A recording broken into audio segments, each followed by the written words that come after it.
Uh, Carter should wear a "I told you so" T-shirt. Yeah, that's pretty funny. What What else you want to tell us about Bernie's new way? We never even finished that. Tell us about what Bernie's doing here. Well, what I'm kind of implying is it's the old way. It's returning to a party that is the party of workers and the party of the various activist groups and everything, that giving the people a voice again instead There of you the go. corporations. That's a crazy concept, Scott. Just ridiculous for a democracy. I don't know where you're coming up with that kind of pie in the sky concept there. That's just representing the people. Are you high? What's that? Sorry, that's fun. I want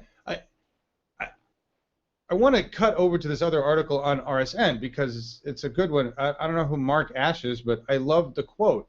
And this is when we talk about where Bernie's headed, where we're headed as a democracy, what's going on at the convention, and our worries about what's going to happen this way or another, and all the bullshit being talked about right now about the contested convention and the ballots. And I want everybody to relax for a second. I want you to look at this.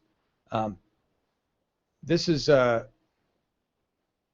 quote, and this is Gandhi. This is something from history, okay? A British general once said to Gandhi, "You don't think we're just going to walk out of India?" Gandhi replied, "Yes, in the end you will walk out because 10,000 or 100,000 Englishmen simply cannot control 350 million Indians if those Indians refuse to cooperate." Now, the basic message here is that Bernie has won because he's removed apathy from the American people. Right? We actually give a shit. Right? The fact that this morning I was livid pissed about something that started happening decades ago that I didn't even know was happening, right? And Nico and other people were like, "What? What? Are you fucking kidding me?" And Scott's over here going, "Uh-huh." And not in a "uh-huh, I told you so" way, but just in a, "Yeah, this is this state of things. It's not good. It's not good when you give away your power." And when we stopped voting decades ago, stopped giving a shit decades ago, we gave away our power. We gave it away to the DLC. We gave it away in NAFTA. We gave it away in welfare reform. We gave it away in deregulation. We gave it away in a crime bill. We give away our power when we don't give a shit. And the prime component of a functioning democracy is giving a shit. And one other interesting, if you look at it,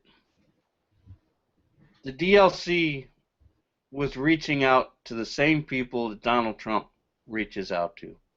That was what they were looking at. They said, "Wait a minute, we got to get these yahoos welfare reform bills like that. Were all the crime bill. They were all designed to reach out to another rednecks. Is that's what they needed to win in the South and win in places. That's what they thought they needed to do. They had to get the South back. The Republicans, with their Southern strategy, had taken over the South, and the Democrats had to get it back. And so that's why they were trying to get the Southern moderate candidate, the candidate that could speak to the same people that Trump speaks to. Ah, sorry. That just, why? Why? You know what I want to do? I want to take those people that Trump speaks to. I want to give them a big hug. I want to put them in a classroom. There's a lot more of them though than you think, and that's why I think he's a dangerous candidate. All right, he's dangerous, but And Jeff a Daniels. lot of those people didn't vote because they were disgusted, or just for different reasons than we weren't vote. That the left wasn't voting, the right also wasn't voting, and he's bringing those people back in. There you go. People that give a shit, for one way or the other. The important matter is that we have them in the conversation. Right? We get people in a conversation, then we can come to a decision. We can come to a consensus. We can inform each other. And that's what we need. We need a democracy where we participate. And Bernie has rebuilt that. And now we've got a lot of work to do. A lot of work to do. All right. On that,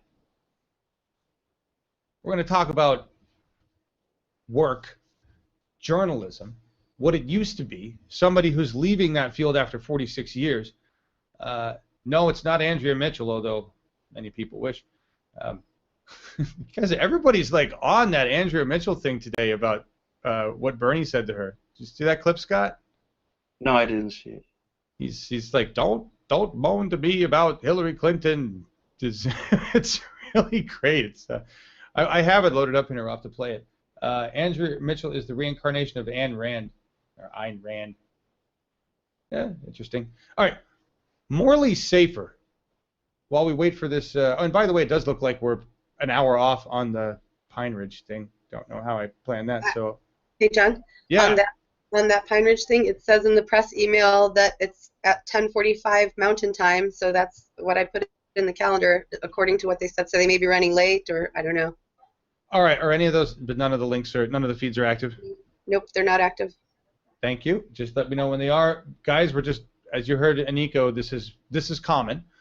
It could be that he's talking to an overflow. It could be that he's late. It could be something. But usually we work really hard to get the damn time zones right. So thank you, Aniko. We're going to move on to this other story, guys. If it pops in, we'll just cut right out of it. But I want to talk about Morley Safer and 60 Minutes, which has always been a decent program. And Morley Safer is a journalist of old. And what I mean by that is he also gave a shit, right? And journalists are supposed to, in my opinion, journalists are supposed to give a shit. They're supposed to have an opinion. They're supposed to have passion about their work, not just be reporting news like a robot or a bobblehead propaganda bullhorn. Morley Safer was at 60 Minutes, or in CBS 60 Minutes News for 46 years. And he witnessed some serious shit and reported on some stuff in times when the mainstream media, as we'll call them, the media networks at the time, ABC, NBC, CBS, actually had some integrity still. They weren't the lapdogs or the sleeping partners of our government. And there were some reasons for that. One reason is the Fairness Doctrine was in place still. And the Fairness Doctrine, which was repealed by Ronnie Reagan in the 80s, basically said that they had to tell the truth. They had to be unbiased. They had to present the story in a balanced nature and have an opinion, please, but give us the facts. And that's what the Fairness Doctrine was. Be fair with reporting the news. You have an obligation to the people according to FCC rules that were set way back in ancient times, like in the 1920s, 30s, it was 40s. Anyway, they set these rules that said, look, you owe if you're going to use the airwaves, then you owe the citizens of the U.S. 1 hour a day, says their time limit, 1 hour a day of actual news, facts, information that's important to the democracy, important to the people of the United States. Fairness Doctrine repealed in 1986. Telecommunications Act of 1996, Bill Clinton. And between those two things, we have lost journalism, for the most part, on primetime news. 60 Minutes has always been a bastion of information and truth, and Morley Safer has been there for 46 years. And we're going to watch one of the things that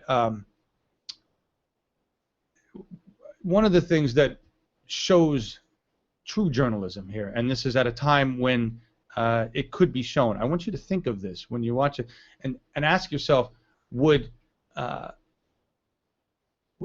just ask yourself this: do you think that this would be allowed to be seen at all today? Because it wouldn't. There's absolutely no way that if a reporter was filming American troops doing this, that it would be on the news, on your primetime news. Wolf Blitzer would not be reporting on this story. Think about that. Think about that when you watch this right now, because this is what journalism used to be. And look at the man's face. Look at the human being here.